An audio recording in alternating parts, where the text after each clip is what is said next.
वो एक बड़ी सी नदी थी। उस नदी में रात के समय नाव में एक माँ बेटी मदद के लिए चिल्ला रही थी। बचाओ, बचाओ, हमारी कोई मदद करो, हमें बचा लो। बच्ची रोए जा रही थी, डर रही थी। डरो मत बेटा, मैं हूं ना। माँ उसे धीरज दे रही थी, पर मन ही मन, हे भगवान, ये कैसी मुसीबत आई है हम पर, दया करो, हमारी रक्षा करो। यूं वो भगवान से प्रार्थना कर रही थी। नाव यूं ही पानी के बहाव के साथ आगे जा रही थी। सुबह हो जाती है। बच्ची भूख के मारे रोने लगती है। मां को कुछ समझ नहीं आता। वो बच्ची से नदी का पानी पीने के लिए कहती है। बेटा, फिलहाल यही सहारा है, वो रोते हुए कहती है। बच्ची झुककर पानी पी रही थी, तभी वो पानी में गिर जाती है। ये देख मां तुरंत उसका हाथ पकड़कर उसे ऊपर खींचती है, उसे नाव में बिठाती है। बेटा, सावधानी से, देखा ना क्या हो गया, यूं कहती है। हे भगवान, हमें यहां से बाहर निकालो, यूं व्यथित हो जाती है। पर नाव यूं ही आगे जा रही थी। बच्ची मां से, मां, कल से भूखी हूं, पानी से पेट नहीं भरा, बहुत भूख लगी है, यूं दुखी होकर कहती है। मां भी असहाय थी। उतने में नाव एक जगह रुक जाती है। पेड़ के तने से सटीक थी नाव। वो कहती है, बेटा, यहां से हम बाहर निकल जाते हैं, वरना नाव फिर से आगे चली जाएगी। वो दोनों नाव से उतर ही रही थी, तभी पेड़ से आवाज आती है। तुम डरो मत, ये नाव अब नहीं हिलेगी। ये सुनकर दोनों मां बेटी अचरज से देखती है। कौन है? ये किसकी आवाज है? मां पूछती है। फिर से आवाज आती है। मैं एक मायावी पेड़ हूं, ये मेरी ही आवाज है। दोनों तंग रह जाती है। क्या हुआ? यूं हैरान होकर देख रहे हो? तुम्हें मुझसे डरने की जरूरत नहीं।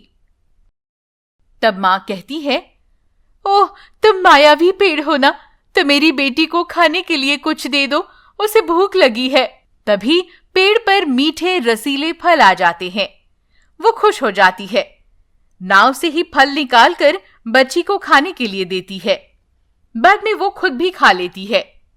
दोनों नाव में ही बैठकर फल खाकर अपनी भूख मिटाते हैं। वो पेड़ से कहती है, बहुत बहुत शुक्रिया हमारी भूख मिटाने का। तब पेड़, वो तो ठीक है, पर तुम कौन हो? इस नाव में यहां तक कैसे आई?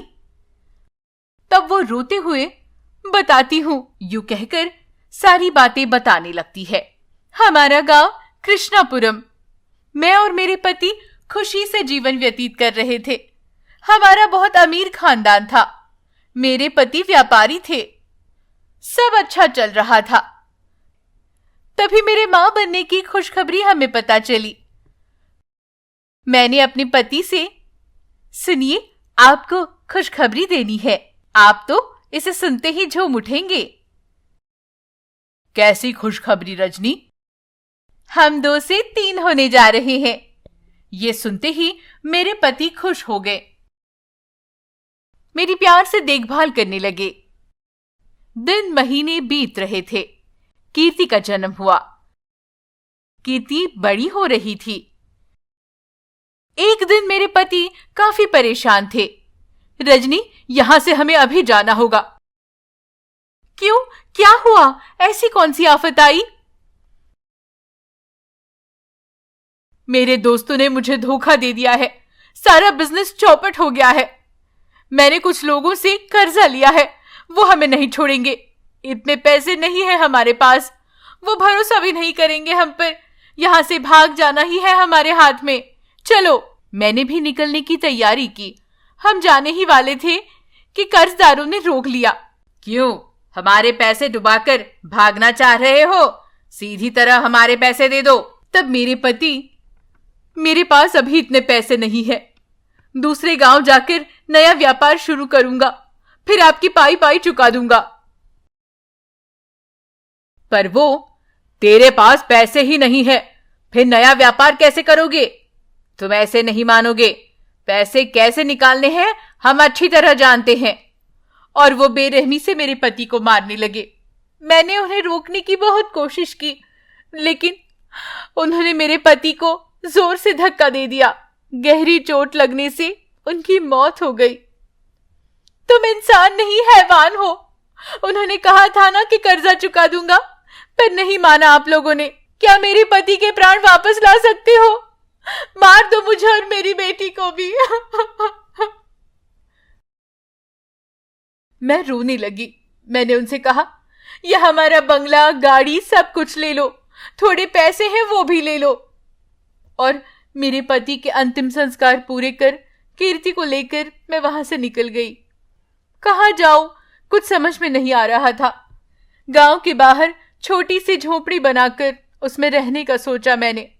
4 घरों में झाड़ू पोछा कर हमारा गुजारा कर रही थी। 2 वक्त की रोटी मिल रही थी। कुछ दिन ऐसे ही गुजारे हमने। फिर उस जगह की मालकिन एक दिन आ गई।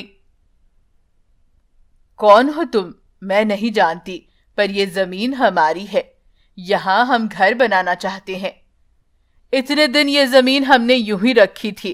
अब 4 पैसे जोड़ लिए हैं, अपना बड़ा मकान बनाना चाहते हैं। तुम ये झोपड़ी छोड़ यहां से चली जाओगी ना, फिर हम हमारा काम शुरू कर सकते हैं।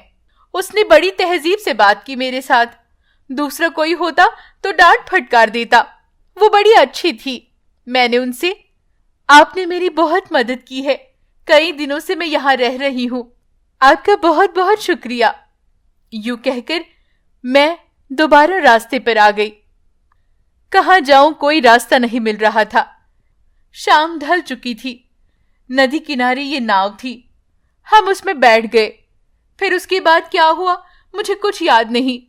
नाव नदी के पानी में आगे चली जा रही थी और हम यहां तक आ गए। ये सुनकर मायावी पेड़, जो हुआ सो हुआ।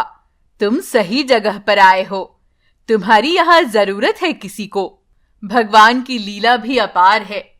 मेरी कुछ समझ में नहीं आ रहा, हमारी जरूरत किसे है? कुछ नहीं, कुछ साल पहले एक औरत यहां आई थी। उसने यहां एक बेटी को जन्म दिया। वो अपनी बेटी को बचाने की गुहार लगाती रही। मेरी बेटी को बचाओ, कोई तो है, मेरी मदद करो। यूं कहते हुए ही उसने अपने प्राण त्याग दिए। तब से उस बच्ची को मैंने ही संभाला है। वो हर बार मेरी मां कहाँ है, मां कब आएगी, मां चाहिए, यूं पूछने पर आ रही है, यूं कहता था मैं। अब तुम आ गई हो, तुम्हें ही उसकी मां बनना होगा, उसकी देखभाल करनी होगी। तुम यहीं पर रह सकती हो, जो जो चाहिए मैं ला दूंगा, वो मायावी पेड़ कहता है। हाँ जरूर, मैं उसे अपनी बेटी की तरह ही प्यार करूंगी। तब वो मायावी पेड़, ललिता, ललिता, देखो कौन आया है। तुम्हारी मां और तुम्हारी छोटी बहन आई है। तब ललिता दौड़ती हुई आ जाती है। रजनी और कीर्ति नाव से उतरकर किनारे पर आ जाती है। ललिता उन्हें देख, मां, आ गई तुम? इतने साल मुझे छोड़कर कहां चली गई थी तुम? यूं रोने लगती है। कुछ काम से चली गई थी बेटा, वही रुकना पड़ा मुझे। ये देखो तुम्हारी बहन कीर्ति। ललिता कीर्ति से, बहन हम खूब खेलेंगे, यूं कहती है। वो दोनों प्यार से एक दूसरे के गले लग जाती है। ललिता मायावी पेड़ की बातों पर विश्वास करती है। वही उसकी मां और बहन है, यूं मान लेती है। मायावी पेड़ उनके लिए वहां एक छोटा सा घर बना देता है। वो तीनों खुशी से एक साथ रहने लगती है। रजनी ललिता और कीर्ति को प्यार से संभालती है। ललिता पर तो मां का प्यार लुटाती है। वो देख मायावी पेड़, किसकी कहां जरूरत है भगवान खूब जानते हैं। उनकी लीला सचमुच अपार है, यूं कहता है। इसी तरह रजनी, कीर्ति और ललिता के साथ वहीं पर खुशी खुशी रहने लगती है।